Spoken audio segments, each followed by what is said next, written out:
सड़क हादसा सामने आया। खड़े टैंकर में ट्रेलर ने टक्कर मार दी। ट्रेलर ड्राइवर को मामूली चोट आई है। हालांकि भरतपुर से जयपुर की ओर ये ट्रेलर जा रहा था। मानपुर पुलिस फिलहाल मौके पर मौजूद है।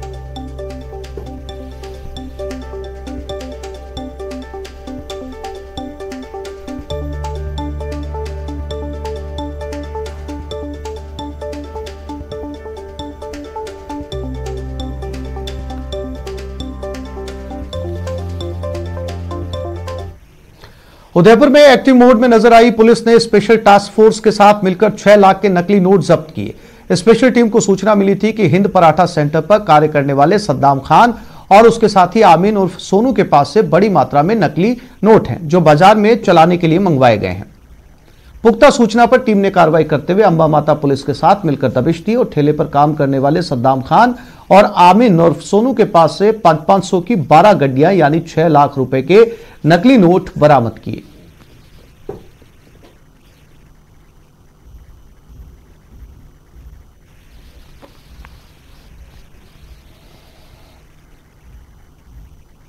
और राजस्थान में एक बार फिर से आरक्षण की मांग उठी है, लेकिन इस बार गुर्जर नहीं बल्कि जाट सामने आए हैं। धौलपुर भरतपुर के जाटों ने यह मोर्चा खोल दिया है। आरक्षण को लेकर आज जाट महापंचायत पथेना में जाट समाज कर रहा है। महापंचायत नेम सिंह की अगुवाई में की जा रही है।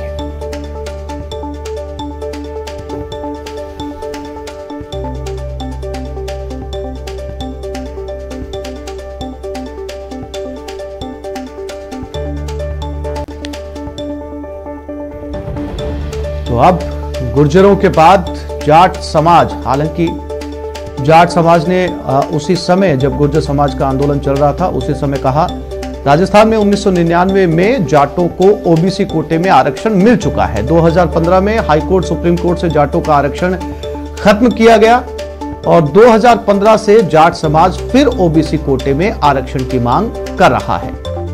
आरक्षण के लिए जाट समाज ने अब तक 3 बार बड़े आंदोलन किए हैं। 2017 में राज्य सरकार ने आरक्षण दिलाने का भरोसा भी दिया था।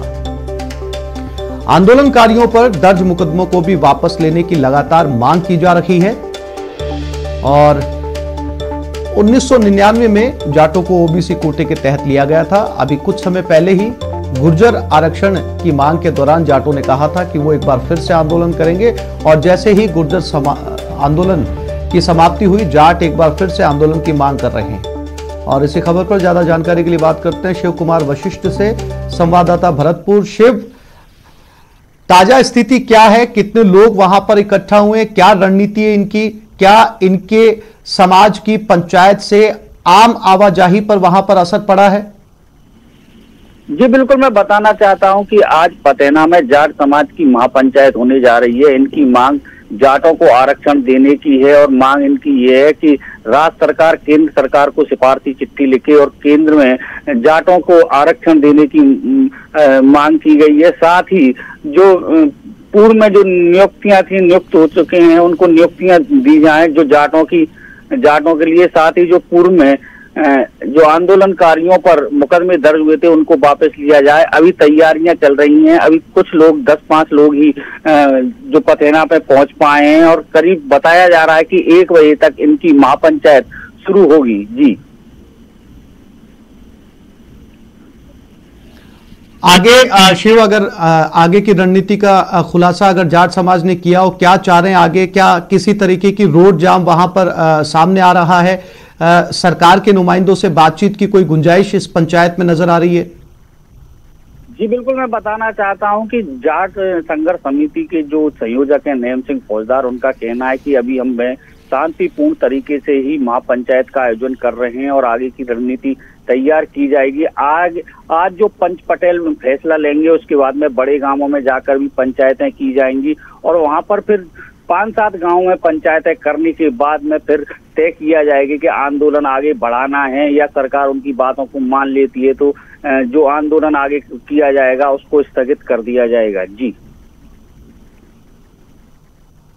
शिव, जानकारी के लिए आपका धन्यवाद।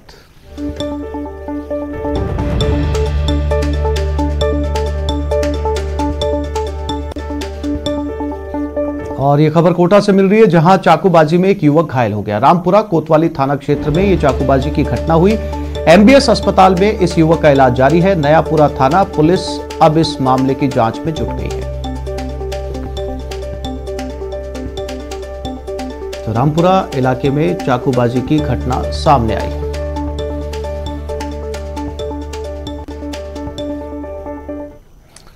सीकर से बड़ी खबर, एक जिंदा व्यक्ति को मृत घोषित करने का केस सामने आया। कोविड-19 की किट में एक बुजुर्ग जिंदा निकला। परिजनों ने बुजुर्ग को अस्पताल में भर्ती करवाया। चिकित्सा विभाग ने मामले की पुष्टि नहीं की। मोचीवाड़ा शमशान घाट का ये मामला है, यानी कि पीपी किट के अंदर या कोविड-19 किट के अंदर एक मरीज जिंदा निकला। सीकर से ये खबर, और जिंदा व्यक्ति को मृत घोषित कर दिया गया। सीकर से ये खबर।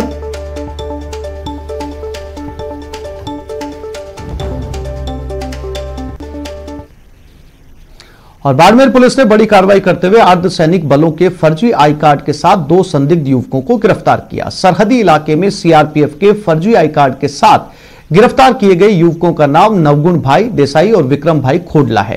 पुलिस की तहकीकात में दोनों गुजरात के बनासकांठा निवासी बताए जा रहे हैं। बाड़मेर अहमदाबाद राष्ट्रीय राजमार्ग के टोल नाके पर सेना की गुप्तचर विंग ने इन युवकों की गतिविधियों पर संदेह जताया। इससे पूर्व भी मिलिट्री इंटेलिजेंस की सूचना पर कांस्टेबल के भाई को पूछताछ में लिया जा चुका है। इस कार्य में 2 व्यक्ति हैं जो अपने पास सीआरपीएफ का अलग फर्जी कार्ड ज्ञात हो रहा है, जो टोल नाकों का उपयोग कर रहे हैं, उनको रोककर कार्रवाई करें। इस दौरान वो कार्रवाई नाकाबंदी के दौरान दस्तक किया, पूछा तो उनके पास वो फर्जी कार्ड उतना बना गया, पाया गया। हमें जो हमें कंट्रोल रूम से सूचना दी होगी, उसकी हमें कंट्रोल रूम से सूचना प्राप्त हुई थी। ज्यादातर ये 2 लोग हैं, 2 गाड़ी में 2 लोग थे, टोल नाकों पर युद्ध करना पाया गया। और शराब लूट मामले में जयपुर वेस्ट पुलिस को बड़ी कामयाबी हाथ लगी। पुलिस ने ट्रक से शराब लूटने वाले 4 शातिर बदमाशों को गिरफ्तार किया है। शराब की कीमत बाजार में 1 करोड़ रुपए बताई जा रही है। मामले का खुलासा करते हुए झोटवाड़ा एसपी हरिशंकर शर्मा ने बताया कि 11 नवंबर को ट्रक से शराब का 1000 कार्टन लेकर दादी का फाटक एक्सप्रेस हाईवे से गुजर रहा था। तभी बोलेरो से सवार बदमाशों ने ट्रक को जांच के बहाने से रुकवाया और फिर ट्रक के ड्राइवर को अपनी बोलेरो में बिठा लिया और शराब को लूट लिया। और फिर बीच रास्ते ट्रक ड्राइवर को बोलेरो से फेंक दिया गया था। पुलिस की टीम ने भी हार नहीं मानी और सीसीटीवी से गाड़ी की पहचान कर उन बदमाशों तक पहुंच गए और फिर उन्हें गिरफ्तार कर लिया। नरेश यादव इस गैंग का सरगना है और इस पर कई आपराधिक मामले पहले से दर्ज हैं।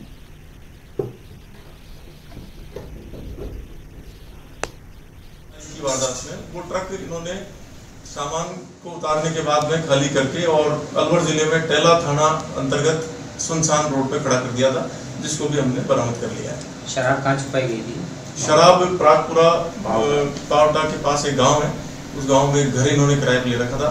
उस घर में पूरी शराब मिली है, जिसको बरामद। सर कहाँ से लाई जा रही थी? ये अलवर डिस्टिलरी से लोड होकर आ रही थी और अजमेर जा रही थी। धौलपुर शहर के निहालगंज थाना क्षेत्र में एक और बेटी दहेज दानवों की भेंट चढ़ गई। यहां थाना क्षेत्र के राधा विहारी रोड से एक विवाहिता का शव बरामद किया गया। विवाहिता का शव फांसी के फंदे से लटका हुआ मिला। मृतक महिला की पहचान 25 वर्षीय नेहा के रूप में की गई। घटना के बाद से ससुराल पक्ष के लोग फरार हैं। स्थानीय लोगों ने मामले की सूचना पुलिस को दे दी है। इसके बाद पुलिस ने मौके पर पहुंचकर शव को फांसी के फंदे से नीचे उतारा और पोस्टमार्टम के लिए अस्पताल भेज दिया। महिला के मायके वालों ने ससुराल पक्ष पर दहेज के लिए हत्या का आरोप लगाया। पुलिस ने महिला के सास, ननद और पति के खिलाफ हत्या और दहेज का मामला दर्ज कर लिया था।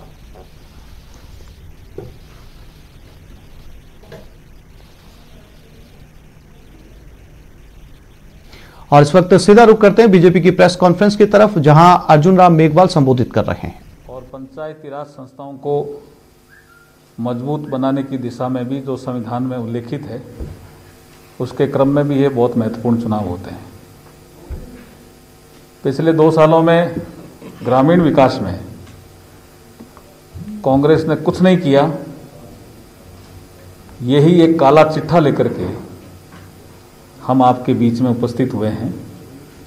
1-2 उदाहरण से आपको चीज़ें समझ में भी आएगी और कुछ डिटेल में अलका जी शी आपसे मुखातिब होगी।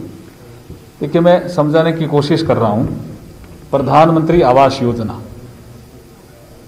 ये प्रधानमंत्री जी की ही नहीं, इस देश में जो बेघर हैं उनको 2022 तक घर उपलब्ध कराने की एक महत्वपूर्ण योजना।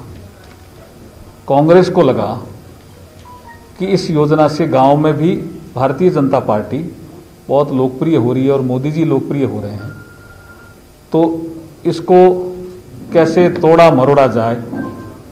तो उन्होंने क्या किया, पहले तो सिलेक्शन प्रोसेस में कमेटी थी। जब भारतीय जनता पार्टी प्रदेश में शासन में थी तब एक कमेटी थी, उस कमेटी के माध्यम से जो सामाजिक आर्थिक सर्वेक्षण था उस सूची के अनुसार नाम सेलेक्ट होकर के जिला परिषदों से जाते थे। अब इन्होंने सरपंचों को अधिकार दे दिया, तो कमेटी के बजाय सरपंचों को अधिकार देना, और सरपंच ने देखा भी राज किसका है, उसके अनुरूप उन्होंने उसको तोड़ना मरोड़ना शुरू किया सूची को। अब उसमें भी कुछ किस्तें अटकी इनकी, क्योंकि वो टैली नहीं हुई, क्योंकि सामाजिक आर्थिक सर्वेक्षण में तो क्रम संख्या 1 पे था, इन्होंने कह दिया वो 12 रहता है, तो जो क्रम संख्या 7 पे था उसका घर मंजूर हो गया। तो ऊपर वाले तो पूछेंगे ना भी 7 नंबर वाले क्रम का क्यों हुआ, इनका जवाब सही आया नहीं, तो कुछ तो वहां अटका।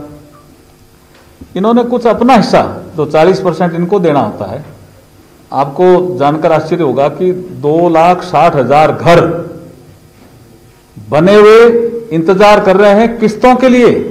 इन्होंने अपना 40% हिस्सा नहीं दिया। ये कांग्रेस सरकार की 2 साल में देन है। और जिनका एफटीओ जारी हो गया करीब 800 करोड़ के आसपास का, उनके भी पेमेंट नहीं हुआ। ये इनकी ग्रामीण विकास में प्रधानमंत्री आवास योजना में इनका ये हाल है। दूसरा मैं सुनाना चाह रहा हूं, घर घर जिनके बिजली के कनेक्शन नहीं थे उनके कनेक्शन होने थे, ढाणी ढाणी कनेक्शन होने थे और हुए भी हैं।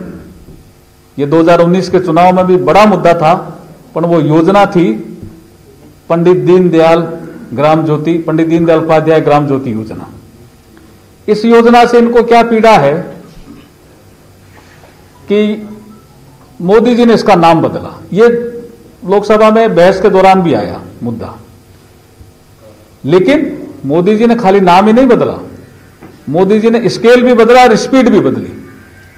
बजट ही बहुत कम होता था राजीव गांधी ग्रामीण विद्युतीकरण योजना में, सर्वे प्रॉपर नहीं होता था, तो इसका स्केल बदला, स्पीड बदली, बढ़ाई और इसका नाम हुआ पंडित दीनदयाल उपाध्याय ग्राम ज्योति योजना।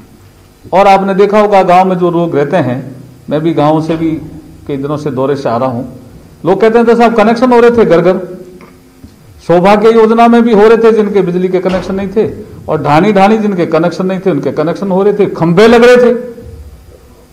राजीव गांधी ग्रामीण विद्युतीकरण योजना में तो एक खंभा भी नहीं मुश्किल से लगता था, बजट नहीं होता था। इसमें खूब बजट मोदी जी ने दिया। इन्होंने इस योजना के ब्रेक क्यों लगाए? क्योंकि ये योजना पंडित दीनदयाल उपाध्याय ग्राम ज्योति योजना पंडित दीनदयाल उपाध्याय के नाम से है, तो इनको लगा ये तो बीजेपी के मेंटर हैं, भारतीय जनसंघ के मेंटर थे, ये पॉपुलर हो रहे हैं, तो उन्होंने इस योजना का सर्वे कराना ही बंद कर दिया। अरे भाई, गांव के लोगों से क्यों आपका बैर है? जिस ढाणी में कोई आदमी बैठा है जिसके बिजली का कनेक्शन नहीं है, उसमें बिजली का कनेक्शन हो जाएगा, आपको क्या प्रॉब्लम है भाई? ये काला चिट्ठा कांग्रेस का। एक योजना जो 15 जिलों में लागू है वो है श्यामा प्रसाद मुखर्जी रू अर्बन, एक योजना है जिसमें इंफ्रास्ट्रक्चर भी खड़ा होता है, गांव में जो सेल्फ हेल्प ग्रुप है उनके लिए मार्केटिंग सुविधा भी है, कोई बड़ा तालाब है तो उसको ठीक करने का प्रावधान भी है, कोई वहां आइटम बनता है तो उसको ग्रामीण हाट जैसी स्थापित करने की भी योजना है। कहीं 20 लाख किसी गांव में 50 लाख, ये 15 जिलों में राजस्थान में ही लागू है। लेकिन वो योजना भी डॉक्टर श्यामा प्रसाद मुखर्जी के नाम पे है, इसलिए जो काम हो गए थे बीजेपी के राज में, काम हुए काम के बिल ट्रेजरी में अटका दिया। आप देखिए कैसा कुप्रबंधन है, और ट्रेजरी ऑफिसर को कह दिया कि इनका पेमेंट नहीं करना है। ये काला चिट्ठा। ऐसे बहुत से फंड जो डाइवर्जन कर दिया। ऐसी बहुत सी चीजें जो है वो एक काला चिट्ठा के रूप में हमने प्रिंट भी करवाई है, और हम ये स्पष्ट रूप से कह रहे हैं कि इन 2 सालों में जो कांग्रेस के सत्ता के 2 केंद्र रही, या तो उसके कारण ये गवर्नेंस नहीं दे पाए, या इनके मन में ये आया कि ये प्रधानमंत्री मोदी जी की फ्लैगशिप योजनाएं हैं, इनको प्रॉपरली लागू करेंगे तो भारतीय जनता पार्टी लोकप्रिय होगी, उस कारण से इन योजनाओं को रोक दो। लेकिन नई योजना भी नहीं लेके आए। आयुष्मान भारत, गांव का आदमी कहता मुझे 5 लाख का इलाज चाहिए कि नहीं चाहिए। अब आयुष्मान भारत 5 लाख का फ्री इलाज इंश्योरेंस कवर के माध्यम से, उसको तो आप लागू नहीं कर रहे हो, और नई योजना आप ला नहीं रहे हो। मुख्यमंत्री जल स्वावलंबन योजना, बहुत से राज्यों ने कहा, स्टडी हुई, उसमें यह आया कि इसमें जल स्तर सुधरा है राजस्थान का, वो योजना तो आपने बंद कर दी। लेकिन जो वाटरशेड पुरानी योजना थी उसको भी चालू नहीं किया। तो जो जल संरक्षण की योजना है जो पुरानी थी वो भी चालू नहीं, नई आई थी वो बंद कर दी। तो फिर जल संरक्षण का काम गांव में कैसे होगा, पर्यावरण संरक्षण का काम गांव में कैसे होगा। ऐसे बहुत से मुद्दे हैं जिनको लेकर के हम आपके बीच में आज आए हैं। मैं अलका जी से भी निवेदन करूंगा कि वो कुछ इसमें ऐड करें।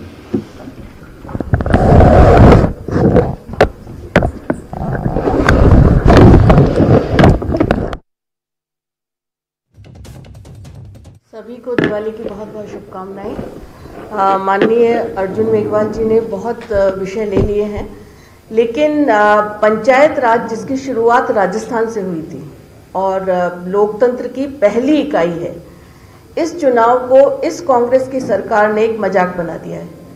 ये पैसे का रोना रोते हैं कि हमारे पास पैसा नहीं है, लेकिन ये चुनाव पिछले 2 साल से लगातार चल रहे हैं। कुछ पंचायतों के चुनाव 2 साल पहले हो गए, कुछ पंचायतों के अभी हो रहे हैं, जिला परिषद पंचायत समितियों के कुछ अभी हो रहे हैं, और अभी भी 12 जिले बाकी हैं। और आज सुबह कुछ अस्पष्ट सी बात आई है कि 5 और जिलों में चुनाव साथ में हो सकते हैं। तो ये आर्थिक कुप्रबंधन का सबसे बड़ा उदाहरण है। और जैसा कि माननीय मेघवाल जी कह रहे थे कि इनका आपस का झगड़ा इस चरम पर है कि राजस्थान की जनता त्राहिमाम कर रही है। योजनाएं तो ये बंद कर ही चुके हैं, लेकिन वित्त आयोग का जो पैसा है करीब 250 करोड़ रुपए, प्रथम किश्त और द्वितीय किश्त, ये अभी तक रिलीज नहीं कर पाए हैं। 4000 करोड़ रुपए जो राष्ट्रीय योजनाओं, राष्ट्रीय वित्त आयोग की तरफ से आता है, वो पैसा रुका हुआ है। और राजस्थान के इतिहास में 25 वर्ष में पहली बार 6ठे वित्त आयोग का गठन ये सरकार कर नहीं पाई है। तो निश्चित रूप से लोकतंत्र का गला घोटने वाली सरकार है, आर्थिक कुप्रबंधन है, और लॉ एंड ऑर्डर की जो स्थिति है वो सभी जगह आप लोग देख रहे हैं, गांव में हो शहर में हो, महिलाएं इस राज्य में सबसे ज्यादा प्रताड़ित हैं, और राजस्थान महिला अपराध में सिरमौर हो चुका है। बच्चों के प्रति अपराध बढ़े हैं, और योजनाएं समाप्त होने के साथ जो हमने काम जहां तक किए थे, अगर ग्रामीण क्षेत्र में कहीं रोड़ी पड़ी हुई है तो वो रोड़ी ही पड़ी हुई है, कहीं सड़क का पत्थर हमारा लग चुका था तो वहीं तक है। कंप्लीशन अगर किसी चीज का हो गया है तो उस पर पत्थर लगाने का काम जरूर इस सरकार ने किया है, बाकी ग्रामीण विकास को अवरुद्ध करने का काम गहलोत सरकार ने सबसे पहले किया है, और ये इनका आर्थिक कुप्रबंधन और आपसी झगड़े का ही परिणाम है। तो लोकतंत्र की पहली कड़ी के और ग्रामीण विकास को अवरुद्ध करने वाली ये सरकार है। एक बहुत ही सफल उद्यमी ने अपने महत्वपूर्ण सामाजिक मुद्दे का पीछा करने के लिए अपने पेशे को छोड़ दिया। साल था 1997 और वह आदमी अब प्रसिद्ध जैक सिम है। उन्होंने दुनिया के 1/3 लोगों के लिए स्वच्छता के अधिकार के लिए लड़ाई लड़ी। ये लोग सुरक्षित रूप से प्रबंधित स्वच्छता के बिना रहते हैं। उनमें से कई खुले में शौच का अभ्यास करते हैं। इससे स्वास्थ्य, पर्यावरण और जल संरक्षण को भारी खतरा है। जैक सिम के प्रयासों के कारण संयुक्त राष्ट्र और उसके सदस्य देशों ने जल और स्वच्छता के लिए एक वैश्विक सतत विकास लक्ष्य बनाया है। आज विश्व शौचालय दिवस पर आइए जैक सिम को सुनाते हैं।